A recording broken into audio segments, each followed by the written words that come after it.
everyone on your screens and to all the participants who are here for this online seminar, where we want to do something that is, in all our view, very important. It's something where both Germany and Estonia have a need to have better educated workforce. Germany has a very long tradition on dual vocational training, which means that the trainees spend a lot of time already in the company they're working in. And on the work, the job they're going to learn. So this gives a very different impression of what your life is going to be. So get a smaller portion of school, larger portion of actually practical experience in your job. And who doesn't want a really good painter, carpenter, or mechatronics expert? We all need them.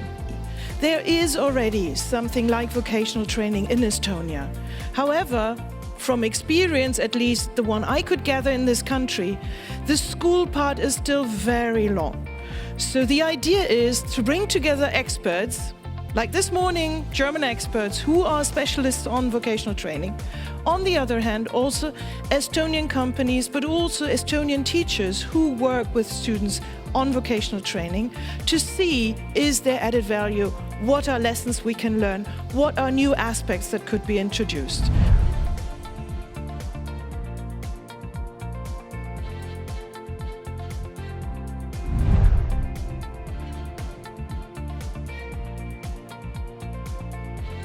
This in-company training is about 70% of the whole training, while 30% apparently happens in a vocational school.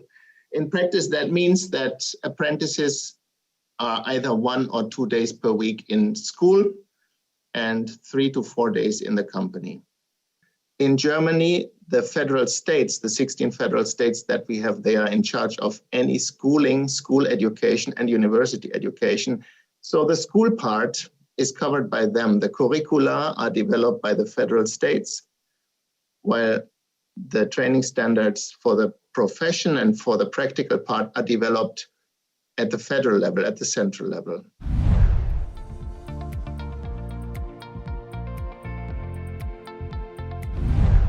So independent examinations are conducted normally twice during an apprenticeship. The apprentice will be tested one time in the middle of his training, roughly after 1.5 years, 1.5 years rather, and the second time after 3 or 3.5 years of his training. This is not chamber staff testing the young people, but an examination board. And this examination board is invited by the chambers and composed of employers, employees, and government representatives. After successful examination, the apprentice is issued his dual VET certificate, and that is issued by the chamber. Now, it's issued by the chamber, which is a business organization, but it is the nationally recognized degree that you get in dual VET. Nationally recognized means that you have followed a national standard and your degree is accepted everywhere throughout Germany.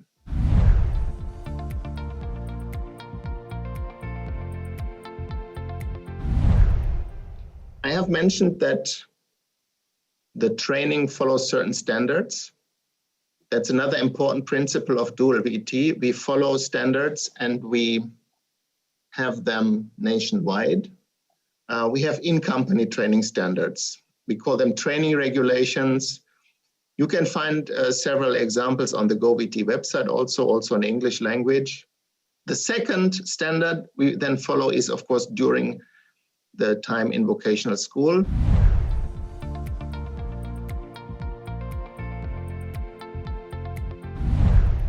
How do we develop these standards? Again, you can see here the cooperation of stakeholders. You can see the connection with the labor market, with the world of work, so to say.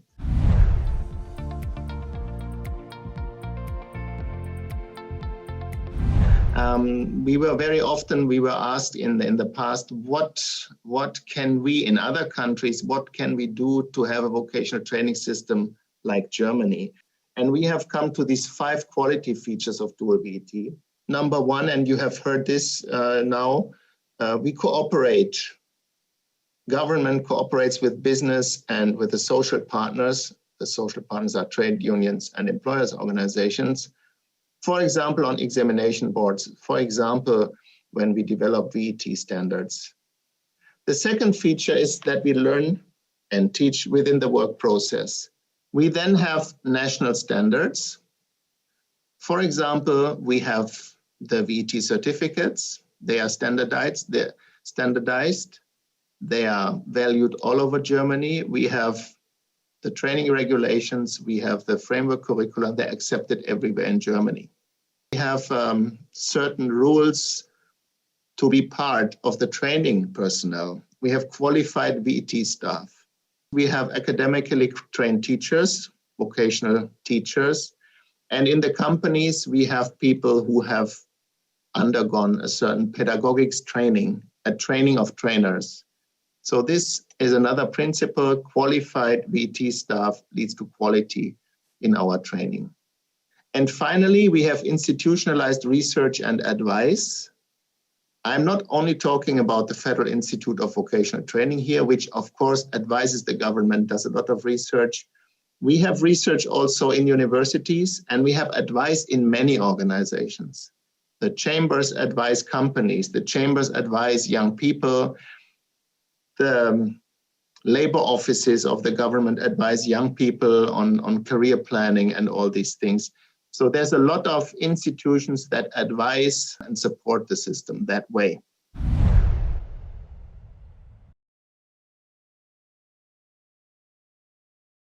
From the employer's point of view, most important is they get highly competent employees. They get exactly the kind of employees that they need, which improves their productivity and the quality of services and products, and they get a higher return on investment.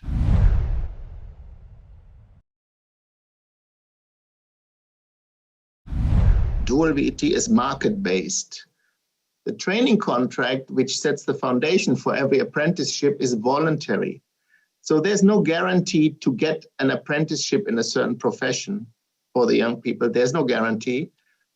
For the company, there's no guarantee to find an apprentice for the particular slots that you want to fill. The market mismatch is, so to say, an evergreen of dual VET.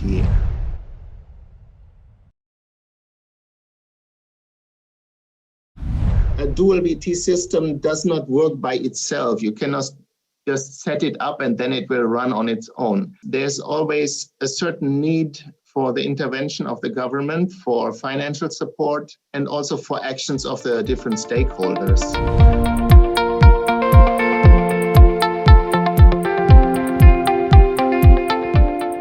My name is Tobias Bolle from the DIHK in Berlin. We really try, not just in Germany, but also abroad, to have the more learning in the company and a little bit less in the school.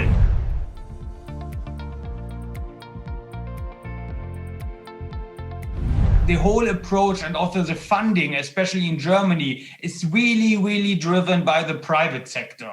As you can see here, 30 billion euros private investment. The companies invest into personnel. For example, the company trainers in the company. They invest in structures. They have training rooms in the company. The chambers are in the middle of that whole stakeholder approach. They take care about the enterprises, students, the schools, the state. So it's a really important task, as we call caretaker.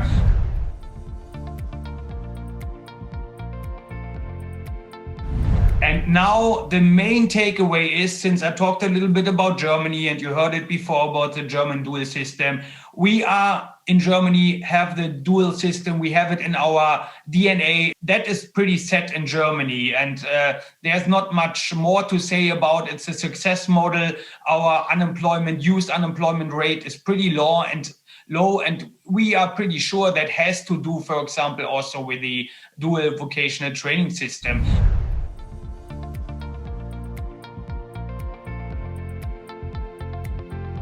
The key lessons and maybe take that in mind and discuss it with your partners. From our perspective, never start a dual training program or some education program if you don't have the industry demand.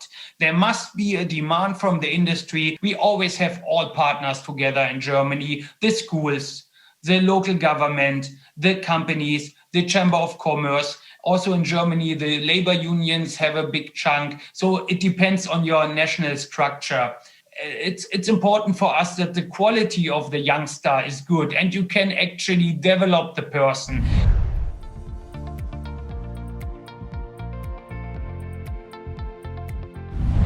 First of all, I think there must be this triangle, the helping triangle between to support the industry, which would be actually the Chamber of Commerce and also, let's say, the government.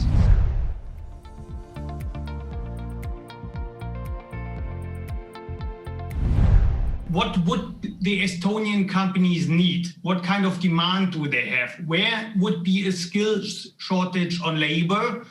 Or they may be partially satisfied with the youngsters coming out of the education system or university. Maybe it needs just a little bit of changing.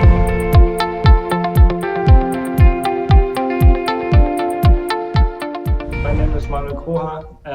I'm a student of emerging markets and international economy in Germany, and I'm currently on an internship abroad in Estonia. And based on this, I will give an insight from the perspective of a German enterprise, as I am a former trainee of one of the largest companies in Germany, the Deutsche Post DHL Group. Over 30,000 young people applied for roughly 2,000 apprenticeship vacancies. Teaching of the vocational training, as well as at the training company, which took place or which take place parallel. And I guess this is what makes the German system such a unique one. It needs to be said that the curriculum at the vocational school is perfectly matched and perfectly tailored to the needs and requirements of the training company, as the vocational school mainly teaches job-specific tasks in their school. Usually the lessons at the vocational school take place on certain days of the week or in a block form. So in my case, I rotated between 4 weeks in a training company and followed by 2 weeks of vocational school. So my company opted for the block form system. During my first year of training at the vocational school, there were foundations be laid,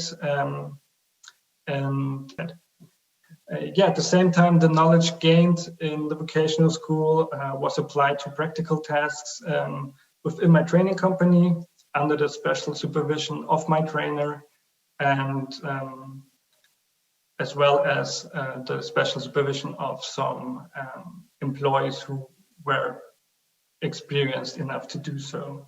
First year, I went through all parts of the company. In the middle of the second year of vocational training, midterm exams took place in both the vocational school as well as in the training company, which was mainly to assess where there are still gaps in knowledge and where further support is needed for the trainees.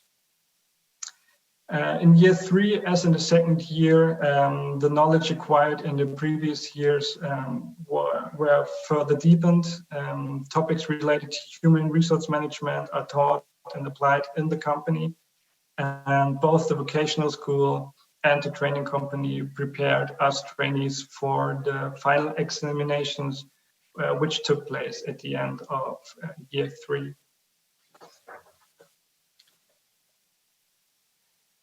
Next, I would like to discuss some supporting actors during the training, and I would like to start with the trainers first, as they are, in my opinion, the most important figures in the dual vocational training system.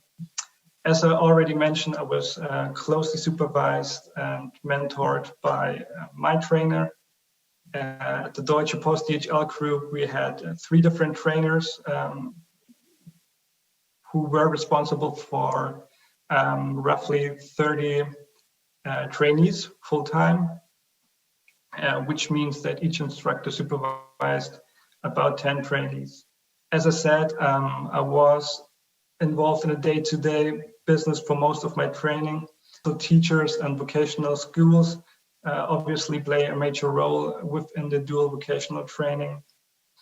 In addition to teaching the curriculum at the vocational school, they are important and often only contact person for trainees. What were your biggest challenges during your apprenticeship?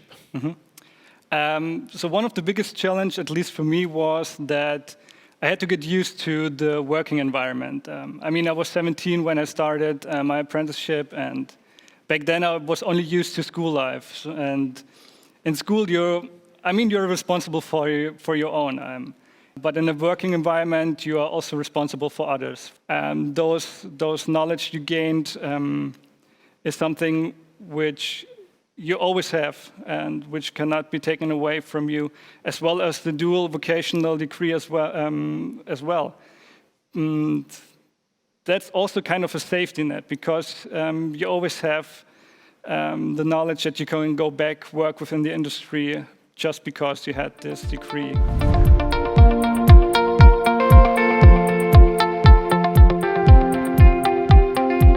Ma keskendun täna puhtalt kutseõppele, nii esma- kui jätkuõppele, Eesti kvaliteediraamistikus siis 2.–5. tase. Nüüd, kui me vaatame kutseõpet kui sellist, siis kutseõppe jaguneb statsionaarne õppe ja mittestatsionaarne õppe. Ja statsionaarne õppe omakorda koolipõhine ja töökohapõhine õppe. Töökohapõhine õppe on õppevorm, kus praktika moodustab 2/3 õppemahust.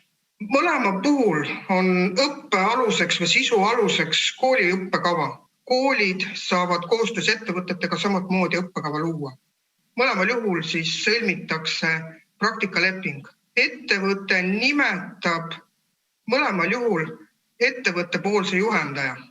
Ühel juhendajal võib olla kuni 4 õpipoissi ja ettevõte peab võimaldama siis õppijal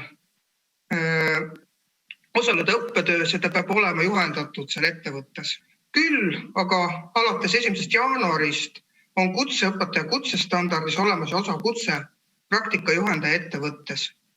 Et me oleme selles suunas liikumas, et tagada juhendajate kvaliteeti, et juba on kutsestandardis need kirjas. Töökohapõhise õppe puhul peaks õpipoiss saama vähemasti miinimumpalka. Ka töökohapõhise õppe puhul on ette nähtud kompensatsioon ettevõttele ja ühe õppija kohta kuus on maksimaalselt 0,1 õpetaja alampalka või alamtasu määra. Nii koolipõhise kui ka töökohapõhise õppe puhul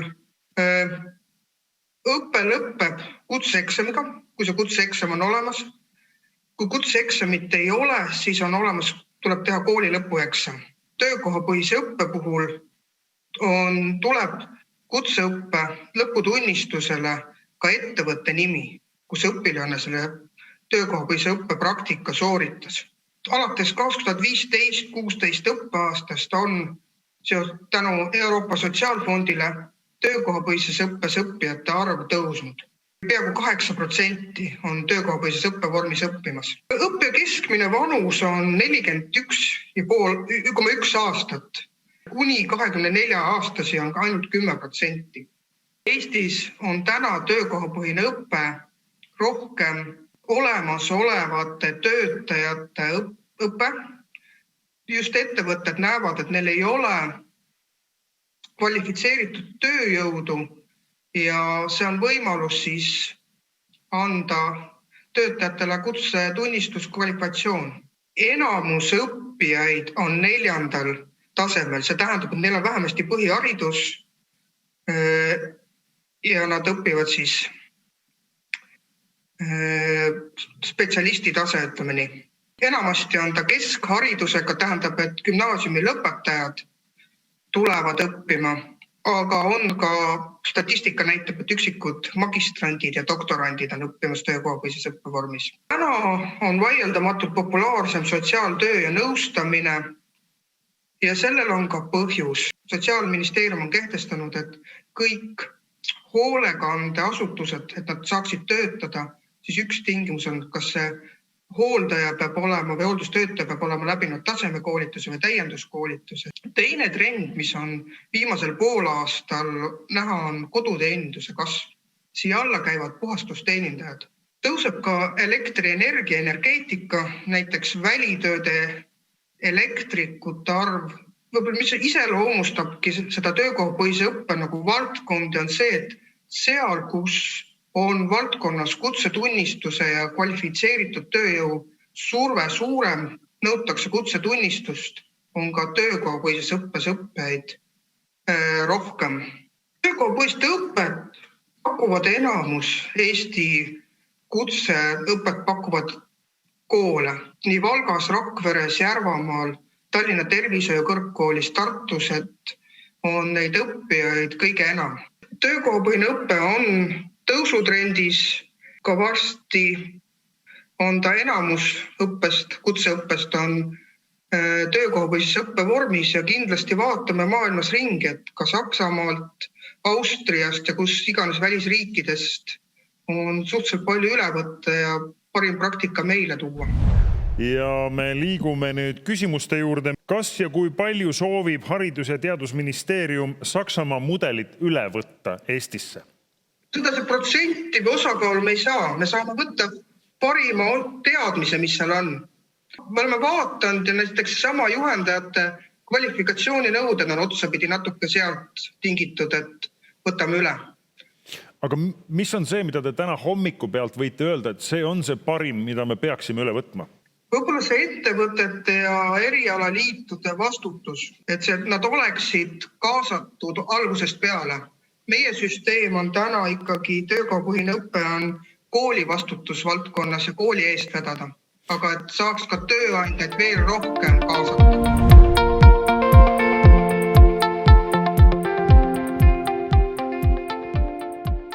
Et kuna meie olime ühel hetkel selle dilemma ees, et turvatehnikuid meil oli vaja, turg kasvas, tehnoloogia areneb, aga meil ei olnud valmis turvatehnikuid võtta kuskilt. Et 2015. aastal see sai lauale tõstetud. Meil oli Tartu poolega, kellega siis hakkas töö pihta. Tartu Kutsehariduskeskusega, nemad olid valmis siis ka powerit panema selle peale ja meie olime enda poolt hästi valmis. Ja koostöös, väga tihedas koostöös siis kooliga, me saime nii kaugele, et saime välja töötatud õppeprogrammi, mis meile sobiks, kuidas see pihta hakkaks ja tegelikult meil oligi 2016 aastal läks esimene lend lahti. Kursus alustas 30 õpipoisiga üldse kokku, kellest siis 1/3 oli meie töötajad. Tihe koostöö oli kooli ja tööandja vahel. Ma tõin siia statistiliselt välja ka aastate lõikes, kui palju meil on õpipoisse siit alustanud nii-öelda. Sellel aastal on siis 5. aasta. On küll selline eriline aasta, kus me oleme nende aastate jooksul kõige vähem õpipoisse võtsime. Meie programm on tegelikult selliselt üles ehitatud, et ettevõttes sees on siis meil oma mentorid määratud. Või määratud, ütleme, selle mentori valik on ka olnud, ta tahab õpetada ja need on tavaliselt meil vanemad, kogenumad spetsialistid. Me ei ole viinud, ütleme, ühe mentori põhiseks, et on vastutav mentor, kes siis õpipoisi saab, kes sellega tegeleb, aga me tahame ka, et see õpipoiss saab erinevaid käekirjasid tundma. Kui seda statistikat vaadata, siis meie protsent on 20%, kes tegelikult meil peale seda jäävad meile tööle. Meil on tegelikult loodud eraldi kohe maandusleht, kus siis me kuulutame endal välja, me hakkamegi õpipoisse otsima omale, mis on need tingimused, mis on need eelistused, milleks võiks kandideerida, otse kandideerimisvõimalus on. toodud ära ka need eelised, et mille järgi võiks just valida. On toodud ära lood ka meie oma töötajate sõna läbi, kes siis ettevõttest räägivad, natukene tutvustavad seda õpipoisiprogrammi. Aasta läbi saab kandideerida. Peab olema lihtsalt see tahtmine, hakkamine. Kui see on olemas, siis tegelikult kasvavad välja koolitatud ja haritud spetsialistid. Kuidas Tartu Kutsehariduskeskuse näitel saab öelda, kuidas on töökohapõhine õpe teil viimastel aastatel arenenud? Ja tore on täna see, et täna juba tulevad ettevõtted ise ja ütlevad, me oleme sellest õppevormist midagi kuulnud ja me tahaksime kooliga koostööd teha. Kindlasti seesama turvaettevõtete näide on üks selline, et on Konverentsil, Eesti Securitas, Eesti aktsiaselts ja USS Security. Kõik 3 sellist suuremat turvaettevõtet pluss ka palju teisi väiksemaid ettevõtteid seal kõrval. Kogu see õppevorm sai algusest peale nende vajadustele vastavalt välja töötatud. Siis sealt kõrvalt kindlasti ka kaubandusvaldkonnas müügikorraldaja eriala, kus me oleme hästi pikalt nii Selveri kui Coobi ehk siis tarbijate ühistuga koostöös teinud õpet. Olukorras, kus teenindussektoris järjest rohkem otsitakse uusi töötajaid, et kes on siis need, kes põlevate silmadega ja motiveeritult sellesse töökohapõhisesse õppesse tulevad, et pääseda kaubandusse tööle? Või kuidas te motiveerite neid noori sinna tulema? Kaubandus on nüüd kindlasti selline valdkond, kus õppijad on need, kes on juba kauplusesse tööle sattunud, aga neil ei ole erialast haridust. Ja siis on töökohapõhine õppe hea võimalus nendel inimestel oma karjääri teel edasi liikuda. Eesti Tööandjate Keskliidu vaatest on ju meeldiv kuulda, et meil on turvaettevõtted kenasti nagu lükanud selle süsteemi käima ja nagu me just kuulsime, ja kaubandusettevõtted teevad pingutusi. Aga on see nagu see, mille me tegelikult nagu soovime või peaks olema ikkagi nagu oluliselt laialdased tööstused, ma ei tea, tootjad, kes on koostöös ülikoolidega, kutseõppeharidustega väga aktiivselt ette võtnud selle, et kutseõppe või selline praktikapõhine õppe Eestis areneks veel jõulisemalt? Tegelikult kindlasti on ettevõtted märksa laiemalt kaasatud kõikvõimalike õppekavade arendamisse, aga tõepoolest ka töökohapõhises õppes ehk õpipoisi õppes on ka teistes sektorites ikkagi nagu tõusu märgata, et huvi on. Eks selline õppeviis saab elujõuliseks siis, kui on tööandjatel endil soov ja vajadus osaleda sellises õppeprogrammis. Et täna me märkame, et võib-olla on kutsekoolid mõned ise aktiivsemas rollis olnud, isegi nad on ise pakkunud ettevõtetele võimalusi. Aga kus me tunnetame, millistes valdkondades me tunnetame, et see motivatsioon võiks olla sama aktiivne, nagu näiteks nendel turvaettevõtted, autoettevõtjad, puutööettevõtjad? Noorte nõustamine, erialade kohale või teadvustamine, et kõik see on nagu väga suur väljakutse olnud ja need asjad, mis on väga hästi käima läinud, nende taga on väga tõsine ja tugev koostöö ja see, et püütakse aru saada, mida nagu teised osapooled vajavad või mis nende nagu ootused on. Kui üksteist vajatakse, tunnetatakse, et kool vajab tööandjaid ja tööandjad vajavad kooli, et siis suudetakse head koostööd teha ja leida lahendusi, mis mõlemat osapoolt rahuldavad. Küsimus tulles nüüd jälle selle kriitilise hinnangu juurde tagasi on see, et Saksamaa näide algab sellest, et keskkooli klassikalises mõttes juba sealt pealt hakkab selle vundamendi rajamine peale, mis meil hakkab pärast keskkooli peale. On nii? Saksamaa süsteemis, et juba enne 5. klassi minekust tehakse segregatsioon, kes saab reaalkooli, kes saab gümnaasiumiõppesse, kes saab põhikooli, Hauptschule, ma ei tea, eesti keeles põhikool siis. Kuidas kujutate ette õpipoisi õpet väikeettevõtetes? Piirkonnas on ehk soovijaid seda eriala õppida 2–4. Saksamaal on ka väga palju väikeseid ettevõtteid ja perefirmasid ja väga palju pakutakse ju välja, kuidas me siis ütleme, töökohapõhise õppe töökohti.